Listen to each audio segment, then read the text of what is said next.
नमस्कार। न्यूज 18 के digital platform पर आपका बहुत स्वागत है। मैं हूं आपके साथ हंसिका पाठक। धनतेरस का त्योहार दिवाली से ठीक 2 दिन पहले मनाया जाता है और ये समृद्धि, आरोग्य और शुभता का प्रतीक माना जाता है।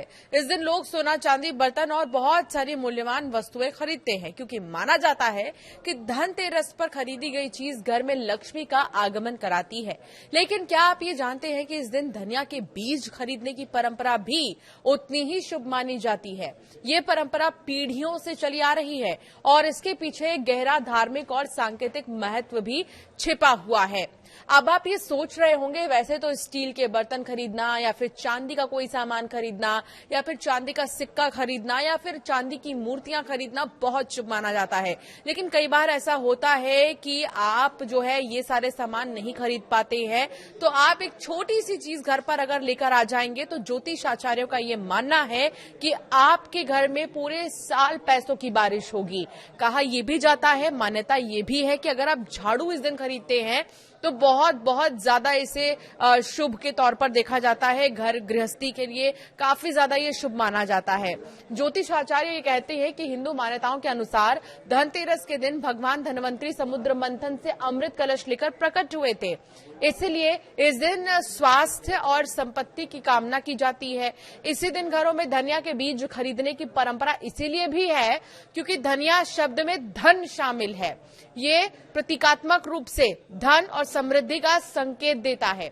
ऐसा माना जाता है कि धनतेरस पर धनिया खरीदने से घर में आने वाले साल भर के लिए लक्ष्मी जी की कृपा बनी रहती है। दुनिया को आपको बता दें कि बहुत सारे ऐसे चीजें पता होंगी, बहुत सारे ऐसे ट्रिक्स पता होंगे धनतेरस पर करने के लिए जिससे मां लक्ष्मी प्रसन्न हो। लेकिन क्या आपको पता है एक धनिया का बीज जो है वो घर में पैसों की बारिश कर सकता है। धनिया को भारतीय संस्कृति में सिर्फ एक मसाला नहीं बल्कि समृद्धि और शुभता का प्रतीक माना गया है। जब लोग धनतेरस पर धनिया के बीज खरीदते हैं तो वो इसे दिवाली के बाद गोवर्धन पूजा या भाई दूज के दिन बोते हैं। ये मान्यता है कि जैसे जैसे धनिया अंकुरित होकर बढ़ता है वैसे वैसे परिवार की संपन्नता और सुख समृद्धि भी बढ़ती है। ये एक तरह की प्राकृतिक संकेत है कि धन और विकास का प्रवाह जीवन में बना रहे।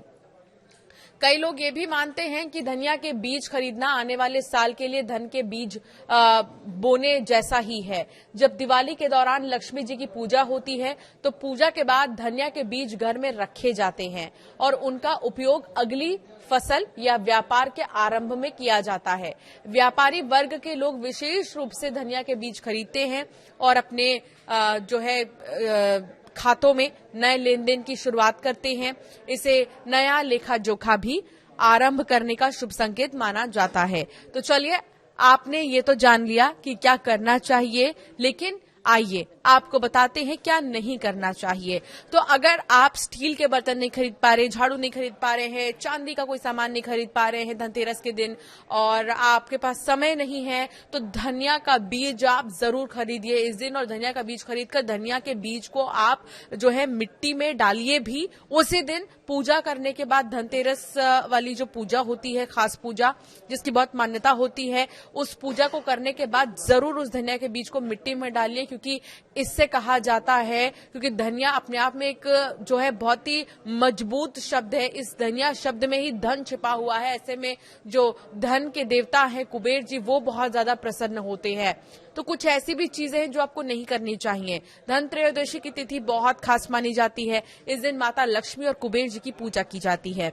इस दिन किसी को भी धन उधार में नहीं देना चाहिए। धन उधार देने के लिए मना किया जाता है। शाम की पूजा के बाद किसी को पैसे उधार बिल्कुल भी आप ना दें। ऐसा करने से आपके घर की बरकत भी जो है वो रुक जाती है, बरकत जा सकती है आपके घर की, ऐसा ज्योतिष आचार्य मानते हैं। तो इसको गांठ बांधकर रख लीजिए कि अगर आप पूजा कर चुके हैं तो उसके बाद उधार आप किसी को भी ना दें। और धनतेरस के तो पूरे दिन ही आपको पैसे उधार किसी को देने ही नहीं है। तो धनतेरस की शाम को गलती से भी आस पड़ोस के लोगों को चीनी उधार में ना दें। चीनी अगर कोई आपसे मांगने आता है कि कटोरी चीनी दे दीजिए, हमारे घर मेहमान आए हैं, तो आप सीधा ये कह दीजिए कि हमारी चीनी खत्म हो गई है, लेकिन बिल्कुल भी चीनी आप उधार में ना दें। दरअसल चीनी का संबंध लक्ष्मी जी से बताया जाता है। माता लक्ष्मी को गन्ना अति प्रिय है। ऐसे में धनतेरस की शाम चीनी को अपने घर से बाहर ना निकालें। रसोई में इस्तेमाल होने वाली एक और बहुत साधारण चीज है, वो है नमक, लेकिन शास्त्रों में इसे धन की बरकत से जोड़कर देखा जाता है। धनतेरस की शाम अगर कोई आपसे नमक भी मांगने आए तो उसे उधार में नमक बिल्कुल भी ना दे, देने से मना कर दे। नमक जो है समुद्र से प्राप्त होने वाली वस्तु है और मां लक्ष्मी और सागर का संबंध सभी जानते ही हैं। कहा यह भी जाता है कि धनतेरस की शाम को नमक उधार देने से आपके घर की बरकत रुक सकती है। धनतेरस की शाम को किसी को भी उधार में दूध, दही, तेल, सुई जैसी चीजें बिल्कुल भी ना दें।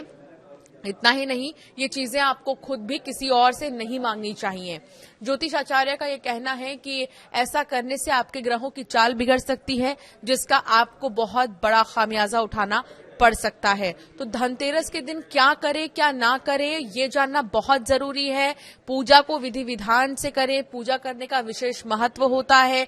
शाम के समय में हर कोई पूजा करता है और आपके घर में जो भी आपके पैसे गहने हैं वो आप पूजा करने के दौरान मां लक्ष्मी के सामने अर्पित करें कि तेरा तुझको अर्पण क्या लागे मेरा। इस तरह ज्योतिषाचार्य कहते हैं कि ऐसा करने से मां लक्ष्मी प्रसन्न होती हैं।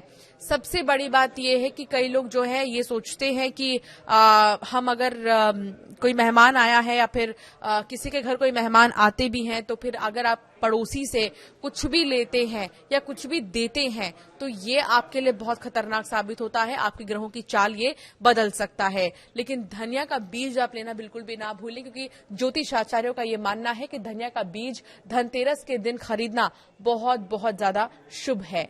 आपकी क्या राय है और आप इस बार धनतेरस पर क्या खरीदने वाले हैं, या फिर आपके कोई सवाल है तो हमें जरूर कमेंट कर बताएं।